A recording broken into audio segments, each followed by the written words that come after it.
The Western Conference Finals last night saw Golden State beat Dallas to go up 2-0, 126-117. This game, let me tell you, first of all, was the epitome of a tale of two halves. Mm-hmm. The other one that it told me is that Luka Doncic has a team assembled around him other than Jalen Brunson full of fools. There's no way that this team should be in the position that they are in right now in the NBA Western Conference Finals against probably, I mean, it's glaringly obvious at this point, the favorite to win it all, the Golden State Warriors, who coming into this conference finals, the final four teams, they are by far the best team. They're a step and a half above everyone else. Miles, I'm going to start with you. Last night, Golden State has a 43-point fourth quarter. Mm-hmm. They outscored Dallas 25-13 in the third, and they were pretty bad in the first half. I mean, they cut it down a little bit to go into halftime, but man, was it some furious comeback by Golden State. Unbelievable, and it really just goes to show how special the Warriors are and how important the Warriors' experience is. And, you know, they're a super deep team. Draymond Green fouled out while the game is still hanging in the balance. They're able to bring in Kevon Looney, and he's clutch for you. And they have he played so many well guys. last night. He really did play well last night, in particular last night. But when you have so many guys that you don't have to rely on your big three, and they're so not, it's amazing for how talented their big three are. They're so not reliant on them in a way that, you know, the Mavs are so reliant on Luka. It seems that the Warriors, the bulk of their comeback, while, you know, Steph and Klay played a major contribution in that, it wasn't simply because of them. It was Poole and it was Looney and it was these other glue guys who have come up with big buckets throughout this entire playoffs. And, you know, you touched on it, the Mavs, besides Luka, they really don't look like a special team. And I'd go as far to say that the Suns game was a fluke. When they won that game 7, the Suns barely look like an NBA team. And obviously Luka's a special talent and he can lead a team beyond the Suns, the failing Suns in that game. But wow, that's a hot take from you. I really don't see that, you know, the Mavs really deserve to be. Obviously, it was a spectacular performance against the Suns, but the talent disparity is now obvious. It's super evident. And now the Warriors are up 2-0. I think that this series goes at most 5, and at most I can easily see 4. Okay. Colin? In terms of championship contention, the Mavs are not built. They're not even. They're maybe a second-round team. Because something the Warriors do really well is they pass the basketball. They're really good at moving around the perimeter, finding the open man, then finding those guys on the open cuts. Jordan Poole did it a couple of times in Game 1, did it really nicely towards the end of Game 2, where he'd cut inside. No one would be there to stop him. Yeah. Mavs are not built like the Warriors in that sense. They were 25th in both rebounds per game and assists per game. Not good if you're trying to win playoff basketball. I'm more impressed by the Warriors, though. Even still, Mavs are not that level, but when you're down by 19 points, mentality-wise, at home, it's very hard to come back. You feel like you're embarrassed, as Jimmy Butler said about his Heat against the Celtics the other night, but it's very easy to fall into that mindset of, oh, well, we're down by 19, it's not looking too good, let's wrap it up, go to Game 3, especially since, you know, some of those guys have been through injuries. Stephen Curry, Draymond Green, they've been around the block. Part of Coach Kerr might have been like, well, you know, Game 3's coming, maybe save them for them. But no, they kept fighting out there. They kept playing really well. Steph Curry, by the way, we need to drop this idea that he's not a clutch player. Great performance from him. 32 points, 8 rebounds, 5 assists, 6 made threes. The reason why that still hangs on his head is because of the 2016 finals. Well, that's the only reason why the it's MVP thing. Yeah, that's the only reason why it's still there. I've been very back and forth with that idea. I mean, he's clutch though. I mean, Steph Curry can be falling backwards on his bottom, and he'll shoot a 3 over 3 people and make it. That's just the type of dude that he is, and he's that good. But for Dallas, I mean, man, you blew it. 50. I can't even. This is just so hard for me to put in words. 57% from 3 in the first half. The second half, you come out 33%. What?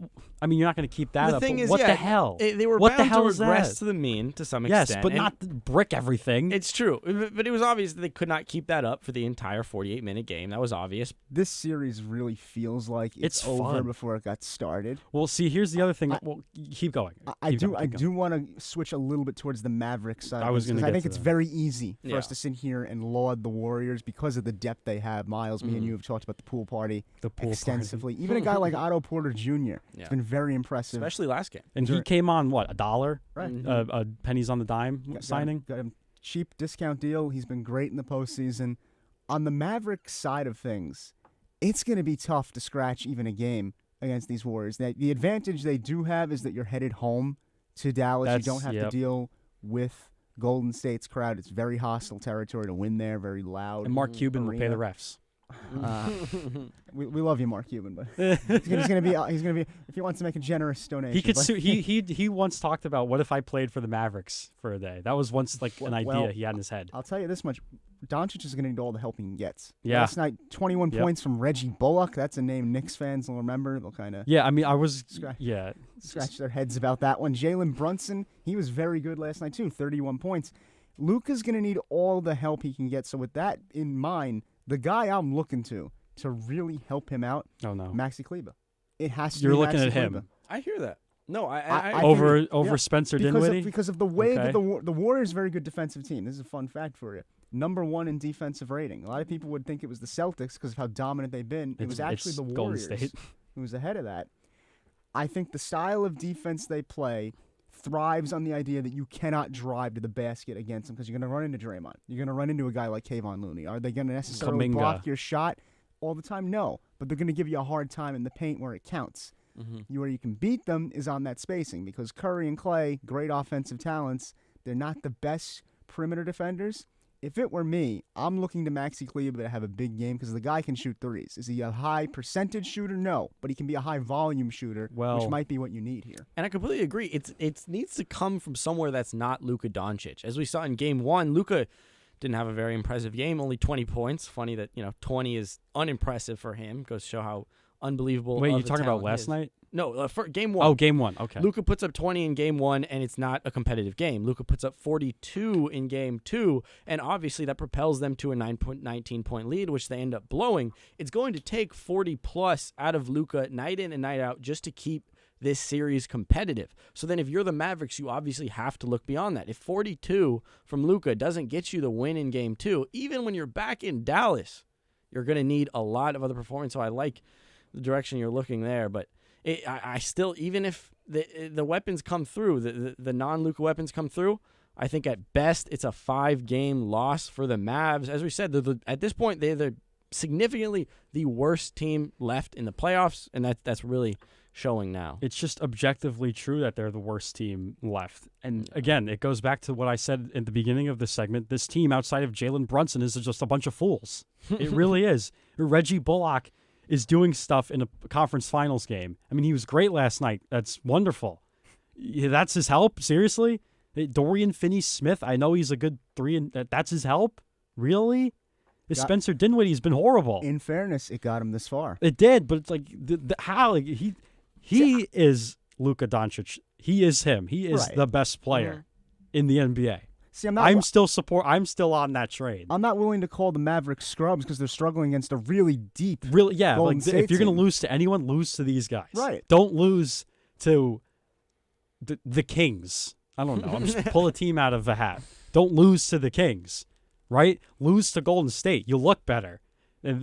I also think they have to go out and they have to get Luka Doncic's help. They have to. I mean, again, that'll be the theme of this. And they're probably going to offseason, lose for Jalen sure. Brunson in the process because he's going to go somewhere and get paid. They can't afford. They have to pay other guys. This Dallas team. I would look to get a guard that can distribute the ball. Well, that would. I could see that. And okay. Luka running the 2 with a true point guard, it could be really dangerous. Because You when need you someone have, to take the pressure off him. Right. You need someone to take the pressure off him. When you have a ball-dominant guy like Luka, the style that the Celtics are employing or even that the Warriors employ where you can kind of have forwards that serve as that quasi-point guard at times won't work.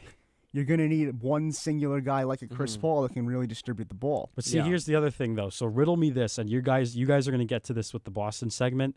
Like, in the Celtics offense, who's dominating the ball? Who are the 2 people mostly dominating the basketball? Obviously, Tatum and Right. what it was the Brown. name you were going to say. Okay, Jaylen Brown, Yeah, right. I think you can make an So argument. who is Luka's Jaylen Brown? That's a Who good is it? question. Yeah, Who at is this it? point, it's Brunson. I mean, yeah, de facto, again, he's going to leave, though, probably. Yeah. More than likely that's going to happen. He'll go somewhere and get a huge contract. I mean, if you want to get him his Jaylen Brown, I don't know. Do you want Malcolm Brogdon in Dallas? Is that an idea? It's That interesting. could be a possibility. That still doesn't fix your issue. Right, but see, here's the thing, though. You talked about you need someone to distribute, right? That's not fixing your issue. I don't believe that's fixing your issue. You don't think so? I don't think Brogdon fixes that issue, no. You don't think so? I think you need somebody that Luka is going to look at and respect as a floor general. I don't Yeah. think Brogdon's that guy quite. So- But how many true floor generals are left, Well, and that's how what I'm many of saying. those are That's- attainable? you're gonna have to you pay. know? Yeah, that's Yeah. the big question, right? I think there's this conception. Do they take Kyrie Irving? Because Sean Marks said we'll trade him pretty much. I could see that happen. That He could did. also probably destroy the franchise. How many Chris Pauls Right. are left for Like none. the Mavericks to get? Really none. Exactly. Do you look into the draft I for think a you have true to. exactly? You may have to. Well, we'll get to this when we get to the mock draft. I don't want to spoil my grand theory here about trading picks, but they need a point guard. You guys are right. They also need a center. They really do need a shot blocker. I mean, you're running out there with Dwight Powell, who's fine, but Mavs fans are kind of out on. Davis Bertans isn't stopping anyone at the rim. I don't think Kleba's doing that either. I mean, it's Boban at that point. I do That's feel that it's we've very gotten a thin. bit too negative with the Mavs. Obviously, they're a talented enough. We give group to get the fact here. that they're there is impressive. Genuinely, the fact that There's this just so group many flaws with this team. knocked out the Suns is extremely impressive. Yeah. Because now, when you look at them against the Warriors, you think, how the hell did they get here? They're just so wildly flawed in their details. It is infuriating for someone like me to look at. It just really is. I'll let you guys, though, have the final word before we wrap this segment. Impressive run for the Dallas Mavericks might be coming to an end soon. Yeah. Down 0-2 to the Golden State Warriors. Big changes in Dallas coming. Who knows? We'll have to wait and see. Maybe they sign me. Maybe Thomas Aiello, the next floor general.